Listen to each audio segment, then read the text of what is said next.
1492년도 유럽에서는 아주 중요한 두 가지 사건이 있었습니다. 그 한 가지는 독일에서 이루어진 일인데 뉴렌드버그라고 하는 책이 발행이 됩니다. 그 책 내용은 그때로부터 1년 후에 지구의 종말이 온다라고 하는 그런 내용을 여러 가지 근거를 가지고 내용을 만들어 놓은 그런 책입니다.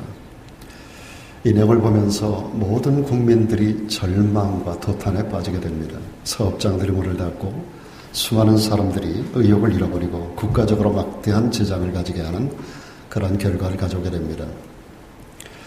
자, 그와 동시에 같은 해에 그와 약간 반대쪽에 있는 그 스페인의 리스본 항이라고 하는 곳에서 역사 속에 아주 유명한 하나의 사건이 벌어지게 됩니다. 그 희망의 배라고 하는 배를 띄우게 되는데, 그래서 스페인에서 리스본 항에서부터 대서양, 즉 우리는 전 세계 지도를 보기 때문에 눈에 확 들어오지만은 그때만 하더라도 이쪽 그 미주 대륙이 발견되지 않았던 그런 시대였었는데, 그 이 배를 타고 한 달 동안에 희망의 배가 항해를 하게 되는데 한 달 만에 놀라운 발견을 하게 됩니다. 그것이 바로 신대륙의 발견입니다. 그래서 이 사건이 세계 역사를 뒤바꾸는 놀라운 결정적인 계기가 되죠.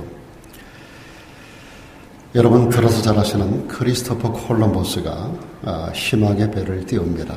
그러므로 해서 아메리카 대륙, 지금 우리가 사는 이 미국 대륙과 저 남쪽까지 이 미 대륙 전체를 발견하는 그런 쾌거를 이루게 되죠. 삶의 관점이 그 사람의 인생을 바꾸게 됩니다. 우리가 어떤 관점을 가지고 세상을 바라보는지, 어떤 관점을 가지고 세상을 살아가는지, 그에 따라서 그의 인생의 모습이 달라지게 된다는 거죠. 우리가 긍정적인 눈으로 세상을 바라보는 사람들은 인생을 아름답게 가꾸어 나갈 수가 있습니다. 똑같은 것을 바라보더라도 동전에 양면이 있는 것처럼 밝은 면을 바라보는 사람이 있고, 또 부정적인 네거티브한 어두운 면만을 바라보는 사람이 있습니다. 이런 사람들은 그 인생이 어두워지게 되어 있는 것이죠. 일반적으로 현대인들의 삶의 관점은 과학과 논리에 근거하고 있습니다. 과학적이고 논리적인 사고와 이성으로 모든 것을 해결하려고 하는 태도를 가지고 세상을 살아가고 있는 것입니다. 그런데 여러분, 우리가 세상을 살다 보면 이 땅의 모든 일들이 과학적으로 논리적으로만 되어지던가요? 하나 더하기 하나가 반드시 둘이 되던가요? 정말 우리 생각대로 배운 지식대로 모든 문제가 척척 맞아 들어가던가요? 살다 보면 수없이 많은 상황의 변수들이 이 모든 과학적 논리적인 사건들을 깨뜨리는 경우를 우리는 많이 체험하게 됩니다. 제가 가만히 이 말씀을 연구하면서 지난 시간들을 저 자신을 돌아보았습니다. 돌아보니까 내 계획대로 된 것들, 내 뜻대로 된 것들이 얼마나 있었는가, 그런 생각을 해보게 됐습니다. 그야말로 내 생각대로, 내 계획대로, 내 뜻대로 된 것이 별로 없다라고 하는 것을 생각해 보면서 여기서 인간의 무능함이라든지 인간의 한계를 생각해 보게 되었었습니다. 세상 모든 사람들이 아마 저와 다르지 않은 생각들을, 경험들을, 삶을 또한 그렇게 살아가고 있을 겁니다. 그런데도 대다수의 사람들은 하나님이 없다라고 생각을 합니다. 이것을 성경은 어리석은 자라고 말합니다. 어리석은 자는 그 마음에 이르기를 하나님이 없다 하는도다. 어리석은 자는 그 마음에 이르기를 하나님이 없다 하도다. 없다 하도다. 신앙이 뭘까요? 여러분 신앙생활 하고 계십니까? 신앙이라고 하는 것은 인간의 이성을 십자가에 못 박는 것이다. 저는 그렇게 정의하고 싶습니다. 인간의 이성, 지성, 경험, 관점, 과학, 논리, 이 모든 것들을 십자가 못 박는 것을 신앙이라고 저는 정의하고 싶습니다. 군뱅이가 매미가 되려면 허물을 벗어내야 됩니다. 인간은 복 있는 자가 되기를 힘을 쓰고 있는데, 모든 사람이 복을 받기를 원하고 있는데, 특별히 우리 대한민국 배경하에 태어난 사람들 모든 것에다 다 복자를 새겨놓잖아요. 밥주발에서부터 베개에서부터 우리가 덮고 자는 그 이불까지 모든 것에다가 복자를 새겨놔요. 새해가 된 복조를 밖에 걸어놓고 온통 복을 추구하고 살아가는데 중요한 사실은 복 있는 인생이 되기 위해서 성경은 인간의 이성을 십자가에 못 박으라고 말씀합니다. 과학적 논점을 십자가에 못 박으라고 말씀합니다. 이것을 넘어서지 않으면 복된 인생이 될 수 없다라고 성경은 말하고 있습니다. 러시아의 유명한 솔제니친, 유명한 작가 솔제니친은 현대인의 모든 비극을 하나님을 잊고 살아가는 데서 오는 것이다라고 정의를 하고 있습니다. 오늘 여러분 하나님 앞에 우리가 복 있는 인생이 되기를 주 이름으로 축복합니다. 하나님은 복 주고 싶어 견딜 수 없어 하시는 하나님이에요. 창세기 1장 가운데 보면 하나님이 세상의 모든 천지 창조를 이뤄나가십니다. 1장 27절 이하에서 보니까 하나님이 우리 인간을 만드시고 복을 주셨다라고 말씀하고 있습니다. 인간이 범죄하여 하나님 앞에 타락할 때 인류가 물로 멸망을 당합니다. 멸망을 당한 이후에 새롭게 노아 가족 8명이 배에서 내려서 하나님 앞에 제사를 드립니다. 그리고 하나님이 그에게 나타나 제일 먼저 하신 말씀이 복을 주시며 가라사듭니다. 하나님은 인류가 시작될 때마다 복 주시기를 원하시는 하나님. 당신의 피조된 백성, 당신의 손으로 빚은 백성, 당신의 형상을 따라 만든 백성들이 복을 받고 살기를 원하십니다. 예수께서 이 땅에 오신 것도 복을 잃어버린 인간들에게 복을 회복시키러 오신 줄로 믿습니다. 여러분, 하나님은 복 주기를 기뻐하시는 하나님입니다. 우리를 향한 하나님의 생각이 재앙이 아닙니다. 여러분들이 평안하기를 원하고 여러분들이 복을 받기 원하는 것이 하나님의 본심인 줄로 믿습니다. 그래서 우리가 복된 인생을 살기 위해서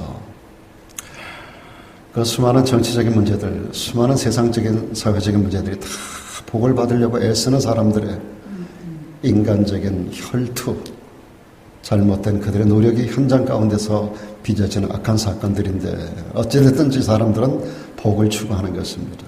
악하게 추구하든지 선한 목적으로 추구하든지 간에 인생은 복을 받겠다라는 발버둥이라고 저는 생각을 해요.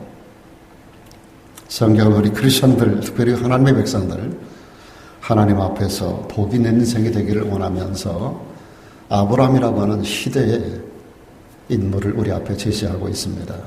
그를 통해서 우리가 정말로 복 있는 인생이 되려고 하려면 어떻게 해야 되는가를 분명히 말씀해 주고 있습니다. 제일 먼저 여러분, 복이라고 하는 것을 생각할 때 항상 복과 더불어 따라오는 게 있어요.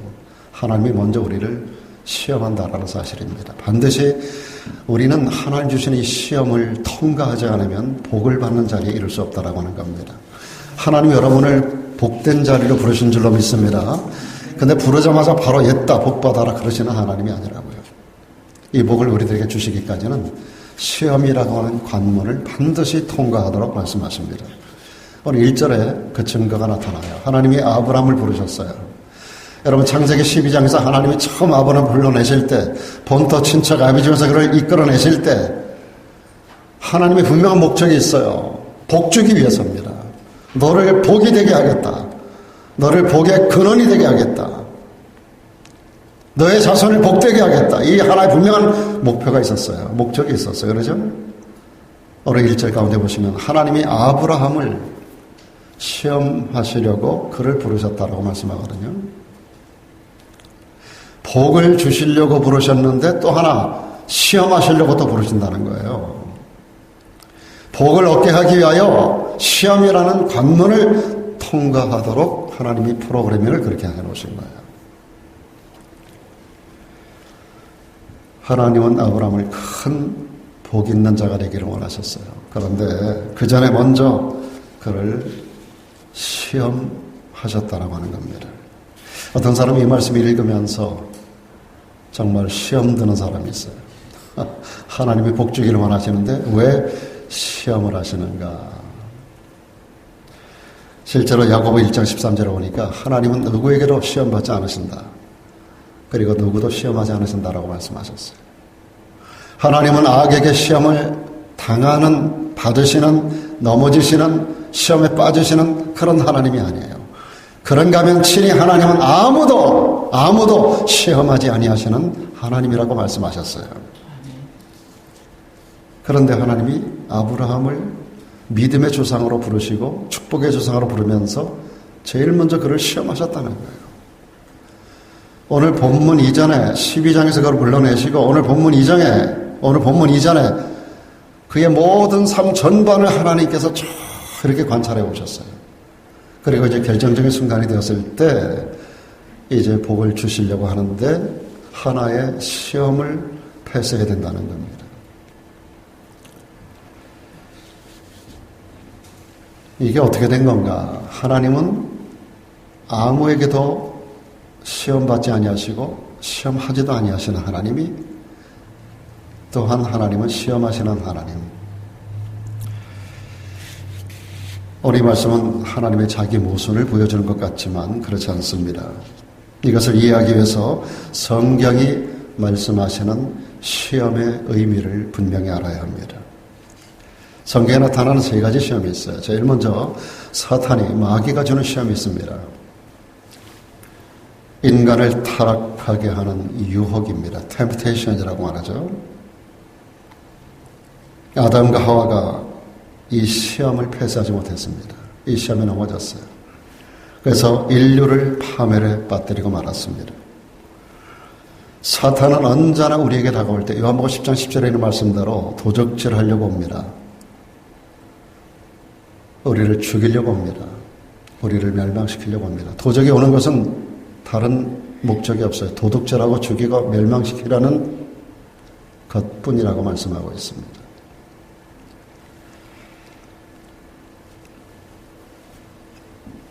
그래서 우리가 사탄의 유혹을 뿌리치지 않으면 우리 인생이 도둑질을 당하고요, 죽임을 당하고요, 멸망을 당할 수밖에 없습니다. 근데 여러분, 사탄이 유혹할 때는 항상 가장 가까운 사람들을 통해서 가장 매력적인, 매혹적인, 아주 감미로운 말들로 우리를 유혹한다는 거 여러분 아시나요? 그래서 예수님은 마태복음 10장에서 사람의 원수가 자기 집안 식구라고 말씀하셨어요. 내 가장 사랑하는 아내를 통해서, 남편을 통해서, 자녀들을 통해서, 혹은 가장 친한 친구를 통하여, 가장 가까운 이웃을 통해서 우리에게 가장 감미롭게 다가와서 우리를 템프테이션, 유혹하는 존재가 바로 사탄입니다. 그래서 넘어지기가 쉬운 거예요. 그래서 우리 집안 식구가 원수가 되는 거예요. 이런 사탄의 유혹을 이기게 하기 위해서 사도 바울은 에베소서에서 이렇게 말씀합니다. 마귀의 괴계를 능히 대적하기 위하여 하나님의 전신갑주를 입어라. 하나님의 전신갑주 다 잊어버리셨죠? 하나님의 전신갑주를 입으시면 마귀의 괴계, 마귀는 괴계를 가지고 다가와서 우리를 넘어뜨리려고, 도둑질하고 죽이고 멸망시키려고 합니다. 마귀의 괴혈, 이 괴계에 넘어지지 않으려면 하나님의 전신갑주를 입어야 된다는 거예요. 이 말씀 이하에서 18절까지 사도 바울은 하나님의 전신갑주가 뭔가를 쭉 설명을 해놓으셨어요. 항상 구원의 확신을 가져야 된다는 거예요. 그리고 항상 의로움으로 내 가슴을 채워야 한다는 거예요. 죄악과는 거리가 먼 성결의 삶을 살아야 한다는 거예요. 예수 그리스도 그 진리로 든든히 내 힘에 가장 중요한 부분을 바쳐야 한다는 거예요. 진리 허리띠를 떼야 한다는 거예요. 그리고 평안의 복음에 예비한 신을 신고 그 복음의 능력 가운데 걸어야 된다는 거예요. 그리고 한 손에는 믿음의 방패를 들고 또 한 손에는 하나님의 성령의 검, 하나님의 말씀을 들어야 한다는 거예요. 그리고 무시로 성령 안에서 기도하는 자가 되어야 된다는 거예요. 이것이 하나님의 성령의 전신갑주인 줄로 믿습니다.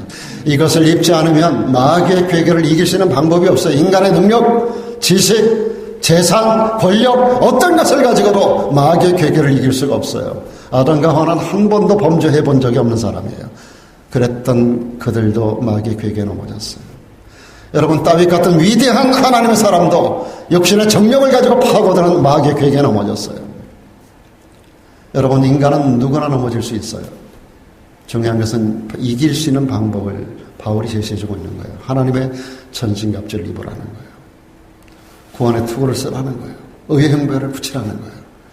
믿음의 허리띠를 띠라는 거예요. 평안의 복음에 예비한 것으로 신발을 신으라는 거예요. 믿음의 방패를 들라는 거예요. 그리고 성령의 검, 하나님의 말씀을 붙잡으라는 거예요.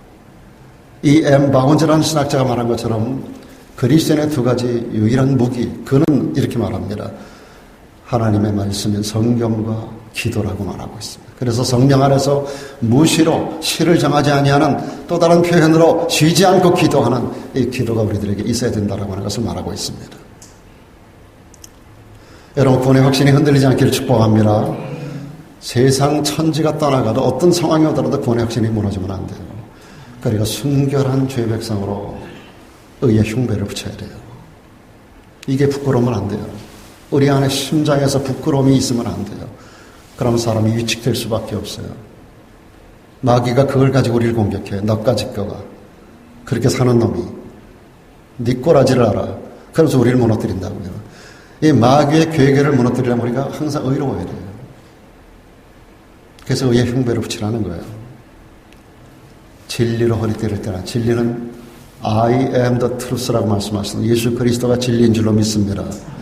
진리 허리띠를 떼라는 거예요. 거기서 허리띠에서 힘이 나오는 거예요. 천하장사도 허리띠를 띠고 삿발을 잡는 거예요. 허리띠는 허리에서 힘이 나온다는 거예요. 여기서 온몸에 힘이 공급되는 거예요. 엔진에서 파워가 전체 기관에 공급되듯이 허리에서 우리 온몸에 힘이 공급되는 거예요. 허리가 무너지면 사람이 무너지는 거예요. 우리의 허리, 그 부분을 담당하는 것이 바로 진리 대신 예수님인 줄로 믿습니다. 여러분, 바퀴가 있어도 한가운데 축이 있어요. 축에서 살을 통해서 바깥의 바퀴로 힘이 공급되는 거예요. 축은 엔진과 연결이 되고 엔진에서 축으로 나가면 축에서 바퀴 살을 통해 가지고 바퀴로 힘이 공급되면 바퀴가 힘있게 나가는 거예요. 가운데 축이 바로 예수 그리스도입니다. 이 축이 든든해야 돼요. 여러분, 예수 그리스도를 든든히 붙들기를 축원합니다. 그리고 각 살을 통해서 바퀴로 연결되면 우리는 힘있게 파워 있는 행진을 할 수가 있게 되는 것입니다. 성경에서 말하고 있는 첫 번째 시험이 마귀가 우리에게 주는 템프테이션, 유혹입니다. 이게 시험이에요. 마귀의 시험 들어가지고도 하나님 시험한다라고 생각하시면 안 돼요.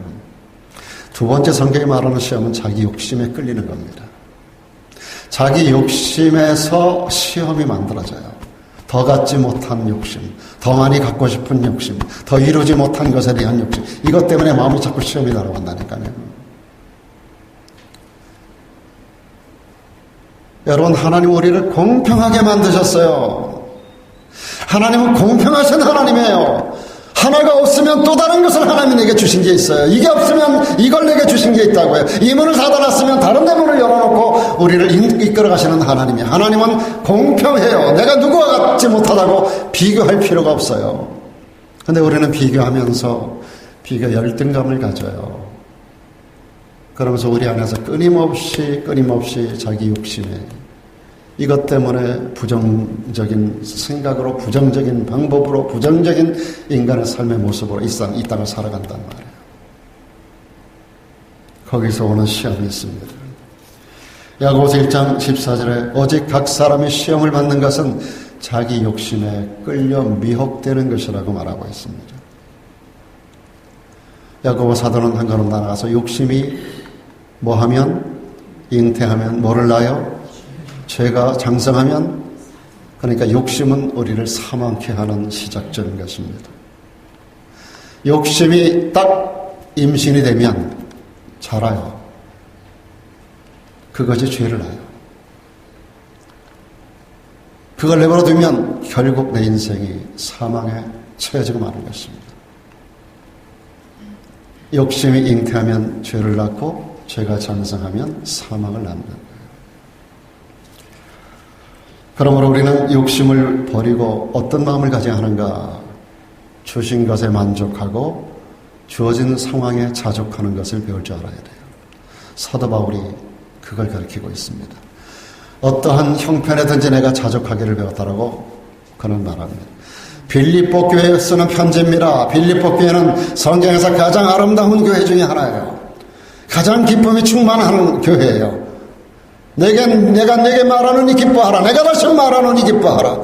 기뻐하는 서신을 기록한 대상이 빌립보 교회인데 이 교회 교인들에게 하는 말, 그 기쁨이 되기 위해서 어떤 환경에든 자족한 자가 되어야 된다는 거예요. 그래서 사도 바울이 정말로 고통스러웠고 물질적으로 정말로 궁핍했고 육신적으로 정말로 피곤했고 괴로운 선교 일생을 살아갔어요. 그럼에도 불구하고 그 안에 자족하는 마음이 없었다면 그 일을 감당할 수가 없었던 거예요.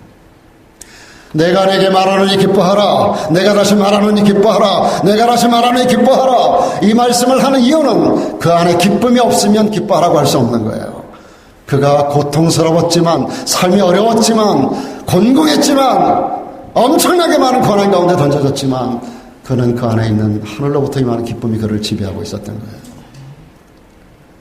그는 궁핍했지만 비천했지만 그럼에도 불구하고 그는 자족할 줄 알았기 때문에 사람들에게 너희가 자족하는 법을 배우라고 말씀하고 있는 거예요. 그는 이렇게 말합니다. 어떤 형편에든지 내가 자족하기를 배웠노니 나는 말이야 비천에 처할 줄도 알고 풍부에 처할 줄도 알아. 모든 일에 배부르고 배고픔과 풍부와 궁핍에도 일체의 비결을 배웠노라.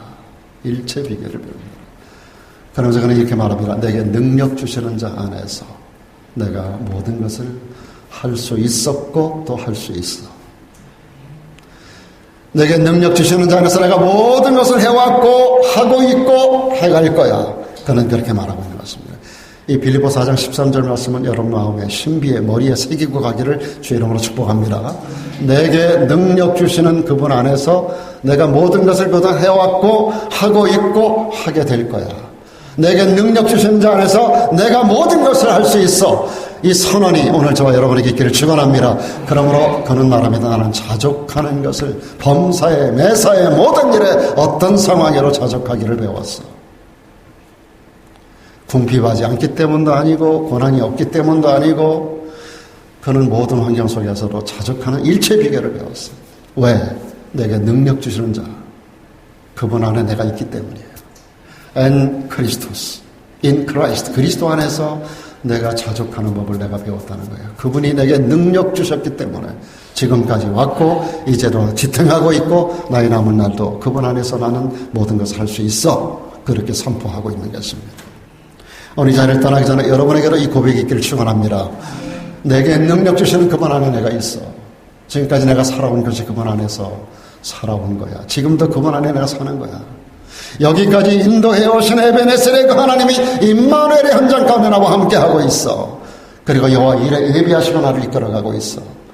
이 확고한 믿음, 이 삼중 믿음, 인도하심에 대한 현장에서에 대한 이후에 대한 이 삼중에 대한 내 모든 환경과 모든 시각과 모든 시대에 모든 나에게 주어진 모든 삶 전체에 대한 하나님의 인도하심에 대한 확신을 가져야 돼요. 이것이 내게 능력 주시는 자 안에서 내가 모든 것을 할 수 있다라고 하는 사도 바울의 고백이에요. 그래서 그는 말합니다. 내가 자족할 수 있었어. 이 모든 것의 일체 비결을 나는 배웠어. 이렇게 되면 자기 욕심에 끌려 미혹에 빠지지 않습니다. 마귀가 우리를 넘어뜨리는 경우가 있어요. 자기 욕심 때문에 무너집니다. 뿐만 아니라 세 번째는 하나님이 하시는 시험이 있어요. 하나님이 주시는 시험. 이것은 앞에 두 가지하고는 달라요. 이것은 성도의 신앙을 증험해보는 소위 테스트 하시는 겁니다. 이 테스트는 우리가 생각하는 시험과는 다른 관점입니다. 욥은 그 엄청난 고난을 당했던 욥은 23장에서 그는 이렇게 말합니다. 나의 가는 길을 오직 그가 아시나니 그가 나를 단련하신 후에는 내가 정금같이 나오리라고 그런 선언합니다. 내가 정금같이 나오는 것, 내가 참으로 탁월하고 위대하고 그리고 귀한 인생이 되는 것은 그분이 나를 단련하신 이유라는 겁니다. 여러분, 어떤 정금이 풀목불을 통과하지 않은, 어떤 정금이 풀목불을 통과하지 않은 정금이 어디 있습니까? 어떤 정금이 풀목불을 통하지 않고 정금이 나오던가요? 불 속을 통과하면서 찌꺼기가 흘러지는 거예요. 불 속에 많이 들어갈수록 찌꺼기가 많이 벗겨져 나가는 거예요. 한 번 들어가면 10% 벗겨지고 또 들어가면 또 10% 벗겨지고 두 번, 세 번, 10번을 들어가면서 순금이 나오는 거예요. 처음부터 순금이 출토되는 법은 없습니다. 금맥은 발견할 수 있어요. 금맥은 발견하지만 거기서 금을 빼내는 게 아닙니다. 거기서 금을 빼내기 위해서는 이것이 불 속으로 들어가야 되는 거예요. 이 용광로 터널을 통과하면서 불순물이 태워져 나가고 분리돼 나가고 그러면서 정금이 나오는 거예요. 욥이 말하는 겁니다. 내가 하나님이 나를 단련하시는 거예요. 내가 정금같이 나온다는 겁니다. 정금같이 바뀐다는 게 아니라 정금같이 나오는 거예요. 모든 불순물을 벗겨버리고 정금같이 내가 나오는 거예요. 거기에 정금같이 나오는 거예요. 여러분, 하나님은 우리를 단련하시는데 도적이 오는 것은 도둑질하고 주의가 멸망시키려는 것뿐이지만 하나님은 우리에게 생명을 주시기 위하여 생명을 주시고 모든 것을 더해 주시기 위해서 모든 선한 것들을 더해 주시기 위해서 도적이 오는 것은 도둑질하고 죽이고 멸망시키려는 것뿐입니다. 그러나 내가 온 것은 양으로 생명을 얻게 하고 더 풍성히 얻게 하려 함이라고 주님 말씀하셨어요. 주님이 오시는 것과 도적이 오는 것은 달라요. 사탄이 우리를 테스트하는 것과 하나님이 우리를 테스트하는 것은 목적이 다르다는 말이에요. 도둑질하고 주의가 멸망시키는 것뿐이고 우리가 생명을 얻게 하고 정금같처럼 나오게 하는 거예요. 그러므로 하나님의 시험은 우리가 생각하는 시험이 아닙니다.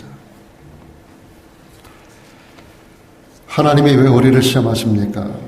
하나님이 우리를 시험하시는 이유는요, 우리가 하나님에게 정말 순종하게 사는지, 우리 인생을 하나님으로 바꾸고 사는지, 내 인생의 목적이 하나님의 영광을 향한 것인지, 이걸 알기 위해서 우리 하나님이 우리를 테스트하시는 거예요. 사랑하는 여러분, 하나님께 순종하는 성도가 되기를 축원합니다.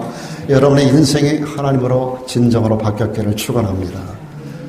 내 인생의 주인은 하나님이십니다. The Lord, 주님이라는 거예요. 당신이 나의 주인이라는 거예요. 내가 내 인생의 주인이 아니라 당신이 나의 주인이십니다. 이것이 우리 하나님이 확인받고 싶어 하시는 사랑의 고백이에요. 당신이 나의 주인이십니다. 이것이 우리가 하나님을 사랑한다는 고백이에요. 하나님은 그 소리를 듣고 싶어 하는 거예요. 그래서 이 소리를 듣고 싶어서 우리에게 때로는 우리가 원치는 않지만 우리에게 불 속을 통과하게 하시는 거예요. 그래서 정금처럼 우리를 나오게 하시고 재련하는 하나님인 줄로 믿습니다. 이것을 위해서, 이걸 통해서 우리를 정말로 가치 있는 인생을 만들어 가시는 거예요. 여러분, 돌덩어리에 금맥이 아무리 들어있으면 그게 가치가 있나요? 빼낼 때 가치가 있는 거잖아요. 여러분 안에 금덩어리가 있지만 그러나 그것이 재련되지 않으면 소용이 없어요. 그래서 그 안에서 진짜 금을 빼기 위해서, 진짜 여기 여러분 정금같이 빼내기 위해서 여러분에게 때로 시험이라고 하는 불 속을 통과하게 하는 것을 꼭 기억할 수 있길 바랍니다. 아브라함이 시험에 통과했어요. 합격했어요. 이 시험에서 다 없어지는 자가 있고 그 시험을 통과해서 나오는 자가 있어요. 아브라함은 통과했어요. 할렐루야, 통과하십시다. 아멘. 여러분에게도 불같은 시험이 오지만 통과해야 돼요. 하나님이 우리를 정금같이 빼내기 위해서 불 속을 통과하게 하시는 거예요. 아브라함이 통과했어요. 하나님께서 어느 날 100세 얻게 한 그 아들을 갖다가 어느 날 갑자기 뚱딴지 같은 소리를 하셔요. 아브라함아, 너 이삭 좋지? 좋고 말고요.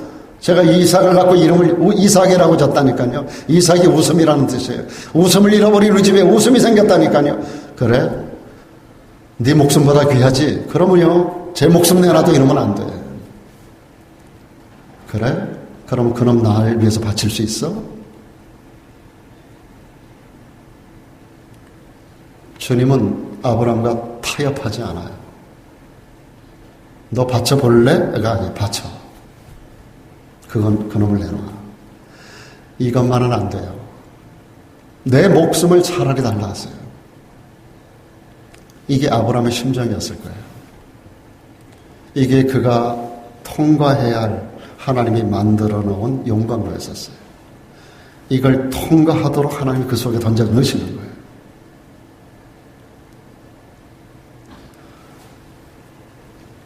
그놈을 어떻게 바치라고 하는가 하면 3일 길을 가서 하나님이 정한 산에서 무슨 산이죠? 모리아라는 산입니다. 그곳에 오늘날의 이스라엘 땅 가면 예루살렘에 있는 그 성전 황금돔 사원이 그 있는 자리가 바로 이 모리아 산입니다. 그 모리아 산 참 놀라운 역사적인 흔적을 가지고 있는 땅입니다. 여기서 하나님의 성전이 지어져요. 그 성전이 무너지고 또 성전이 지어지고 무너지고 또 지어지고 여기서 이제 제3성전이 지어지게 될 것입니다. 주님 다시 오실 그날에. 지금 모든 게 준비되고 있다 하잖아요. 이 모리아 산, 하나님이 정한 산, 거기까지 아브라함을 3일길을 가게 하셔서 거기다가 그 독자 이삭을 갖다 바치라는 거예요.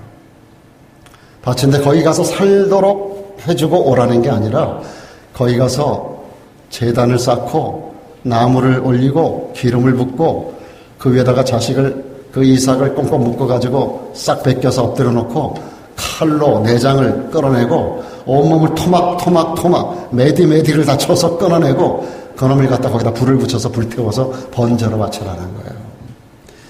말이 돼야 안 돼요.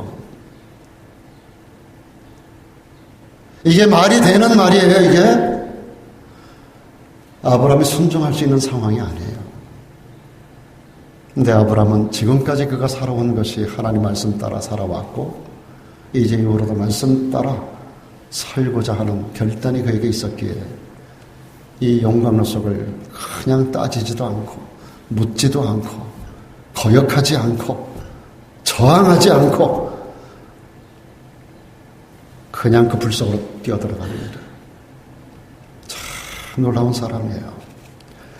참된 신앙이 뭔가 하나님 말씀대로 살겠다는 결단입니다. 여러분 다니엘서 1장에 보면 다니엘과 그 3명의 친구가 나와요. 1장 8절에 보니까 다니엘은 뜻을 정했다 그랬어요. 왕의 진미를 먹지 않겠다는 뜻을 정하는. 이거 안 먹으면 그때는 죽을 수밖에 없는 상황이에요. 포로민으로서 환관장 밑에서 환관의 훈련을 연습을 교육받는 그가 환관의 명령을 따라야 하고 왕의 명령을 따라야 하는데 그걸 거역하겠다는 거예요. 그게 우상의 제물이기 때문입니다. 이걸 먹지 않겠다는 거예요. 죽겠다는 거예요. 하나님의 말씀에서 위배되는 것을 하지 않겠다라고 하는 우상의 제물을 먹지 않겠다는 결단이에요. 그는 사자굴 앞에서도 의연했습니다. 그 3명의 친구들은 풀목불 7배나 뜨거운 평상시 7배나 뜨거운 용광로불 앞에서 의연했습니다. 하나님이 그 가운데서 우리를 건져내시겠거니와 그리 아니하실지라도 이 결단. 오늘 저와 여러분들이 이 믿음의 이 시험에 통과한다는 것은 이런 결단이 우리에게 있어야 된다는 것입니다. 하나님은 저와 여러분에게 말씀에 순종하고 사는가를 보고 싶어 하세요. 정말 나를 사랑하니? 정말 하나님을 제일로 사랑하니?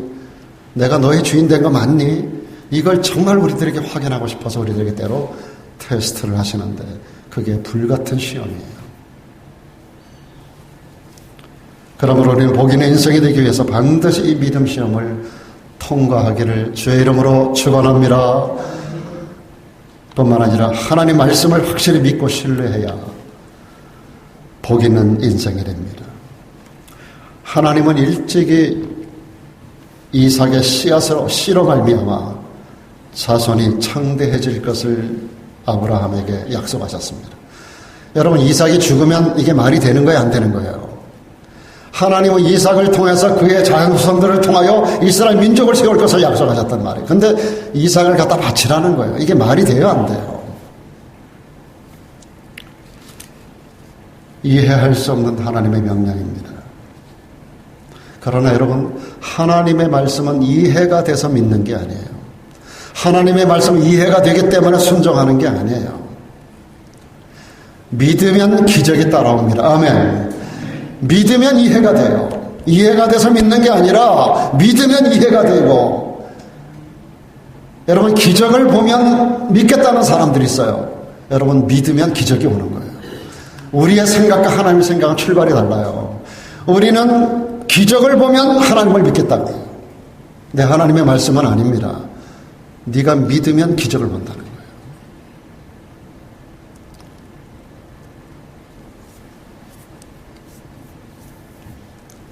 하나님은 이해가 돼서 믿는 게 아닙니다. 논리적으로 이해가 되고 과학적으로 증명돼서 믿는 게 하나님 말씀이 아닙니다. 아브라함은 하나님의 명령대로 이삭을 번제로 드려도 하나님께서 이삭을 다시 살려주실 것을 믿었던 사람이에요. 하나님은 죽은 자를 산자처럼 부르시는 하나님으로 아브라함을 믿었습니다. 성경은 이것을 분명히 증거합니다. 로마서 4장에 보니까 사도 바울이 말합니다. 아브라함 그가 믿은 바 하나님은 어떤 하나님이냐? 죽은 자를 다시 살리시는 하나님이라는 거예요. 그래서 이삭을 죽음 가운데 던질 수가 있었던 거예요. 없는 것을 있는 것 같이 부르시는 하나님이라는 거예요. 무에서 유를 만드시는 하나님인 줄로 믿습니다. 오늘 본문 5절에 보니까 증거가 있어요. 한번 여러분 5절을 보세요. 아브라함이 사환에게 이르되, 지금 모리아산 앞에까지 왔습니다. 자, 정상에 올라가서 하나님이 정한 곳에서 이제 이삭을 갖다가 제물로 바쳐야 돼요. 근데 그 현장 가운데 사환이 따라왔는데 사환을 밑에다 머무르게 하고 이삭에게 자, 나무 짐을 지게 해요. 그리고 아브라함이 사환들에게 하는 말입니다. 너희는 나귀와 함께 여기서 기다려라. 내가 아이와 함께 저기 가서 경배하고 너희에게 돌아오리라. 여러분 굉장히 중요한 말씀입니다. 지금 아이와 함께 뭐 하러 가요? 그 아이를 죽이러 가요. 잡아서 불에 태워가지고 번제물로 바치러 가요. 근데 뭐라 그랬어요? 아이와 함께 돌아오겠다 그랬어요. 아브라함이 가서 안 바치겠다는 이야기가 아니에요. 바치는데 하나님이 죽은 자를 다시 살린다는 사실을 그는 믿었던 거예요. 여러분 이것은 굉장히 중요한 말씀입니다. 히브리에 보니까 나슈바라는 단어 썼어요. 우리가 함께 돌아오리라. 너희에게로 우리가 함께 돌아오리라. 너희에게로 돌아오리라 하는데 나슈바라는 말이 함께 돌아오겠다는 거예요. 너희와 함께 너희에게로 내가 이 아이와 함께 가는데 이 아이를 갖다 바치고 내가 혼자 올 게가 아니에요. 상황은 혼자 올 수밖에 없는 상황이에요. 근데 아브라함은 어떤 믿음을 가지고 있어요? 가지만 나슈바 지금 함께 가지만 거기다 놓고 혼자 오는 게 아니라 가서 이 아이를 다시 데리고 오겠다는 거예요. 나슈바. 제가 이 단어를 보면서 참 너무너무 기가 막힌 말씀이에요. 분명히 우리말 성경에는 혼자 돌아오는 것처럼 되어 있어요. 근데 원어 성경에는 함께 돌아오겠다는 거예요.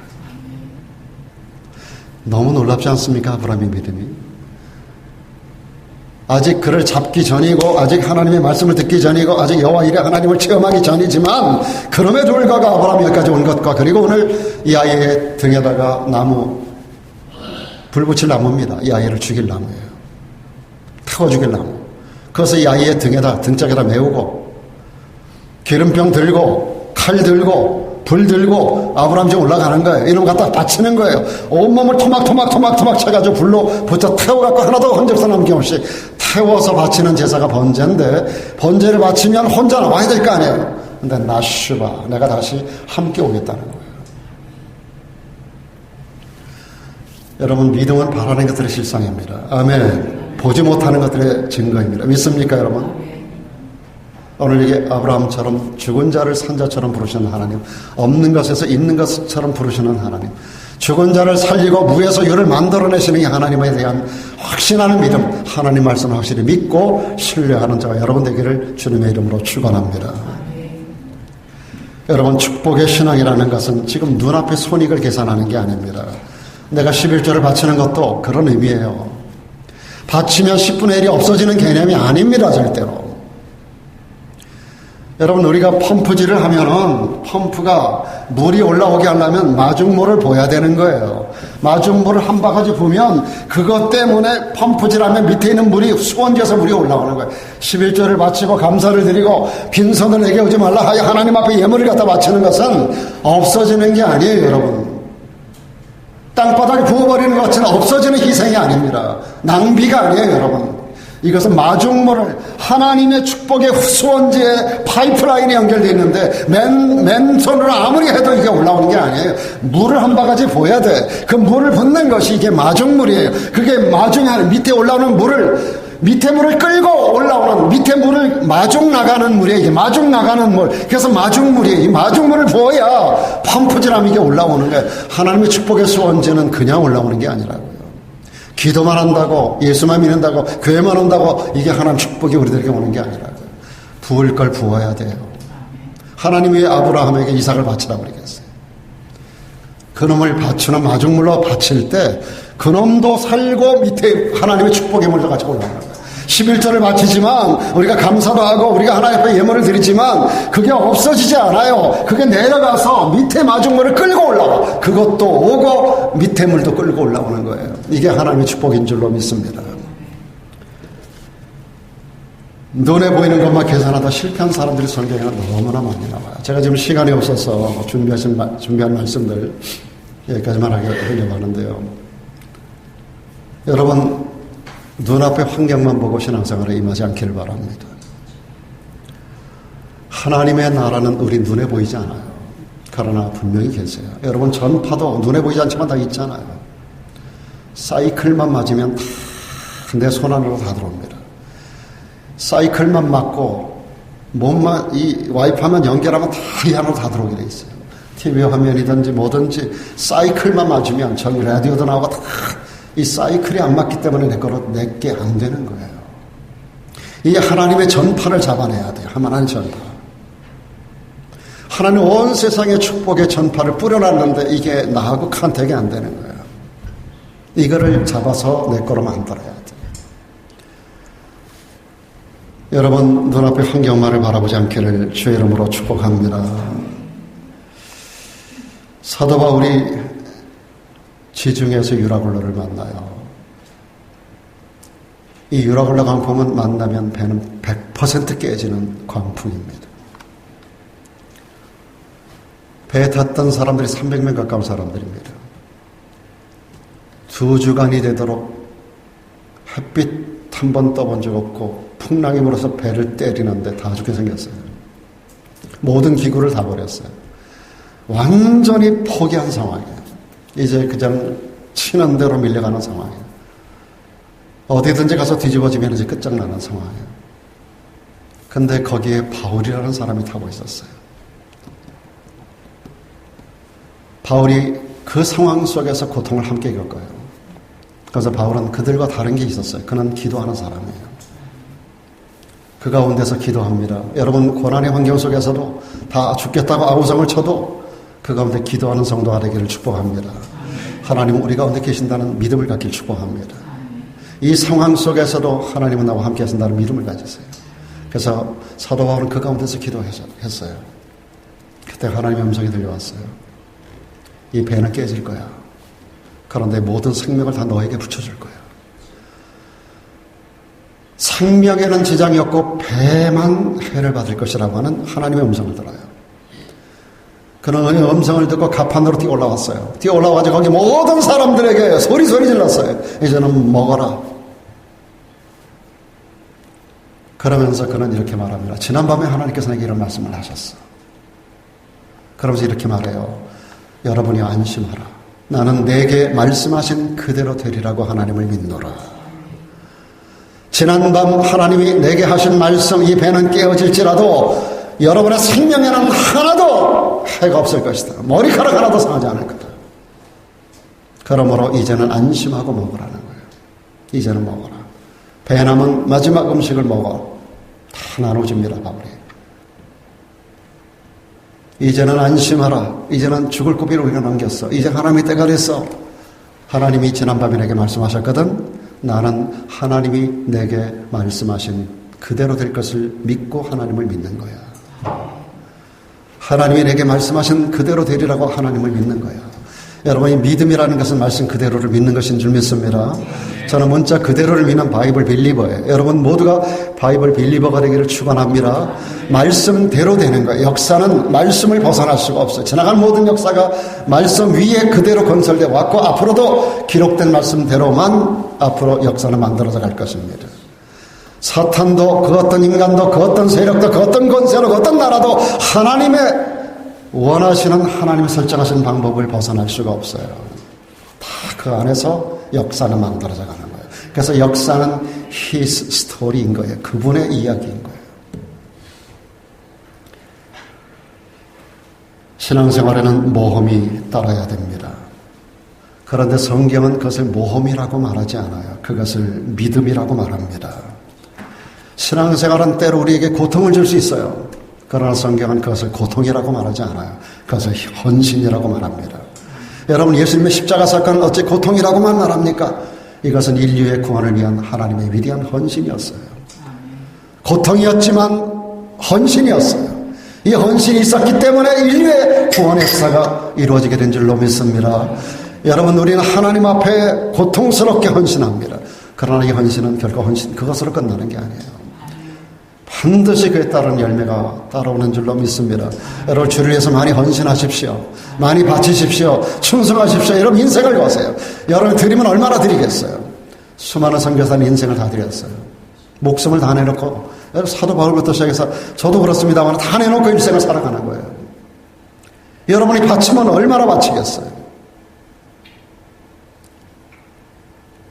사랑하는 여러분, 주를 위한 헌신은 반드시 기적을 만들고 거기에 따르는 열매가 반드시 따라오고 그것이 세상을 아름답게 갖고 나가는 거예요. 저와 여러분들이 신앙생활에 따르는 모험, 믿음이라는 이름으로 바꿉시다. 그리고 사랑하는 여러분, 주를 위하여 당하는 고통, 헌신이라고 바꿉시다. 이 믿음과 헌신은 기적을 만듭니다. 결국 아브라함은 여호와의 사자로부터 축복의 선언을 듣습니다. 오늘 말씀 마지막 부분입니다. 이 말씀 읽고 마치려고 합니다. 15절로 18절인데 여호와의 사자. 여러분 구약성경에 기록된 여호와의 사자는 신약성경에 나타난 제2위 되시는 예수 그리스도를 말합니다. 구약에는 예수라는 이름은 없지만 예수님이 여호와의 사자라는 이름으로 등장하세요.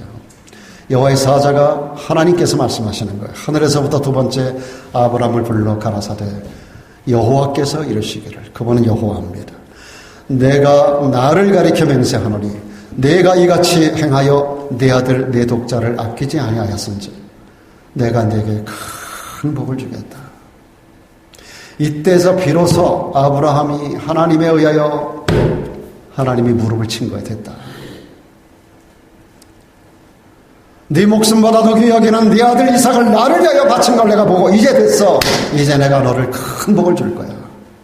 그리고 내 씨로 말미암아 천하 만민이 복을 얻게 하는 자가 되게 할 거야. 그 이유는 네가 나의 말을 준행하였기 때문이야.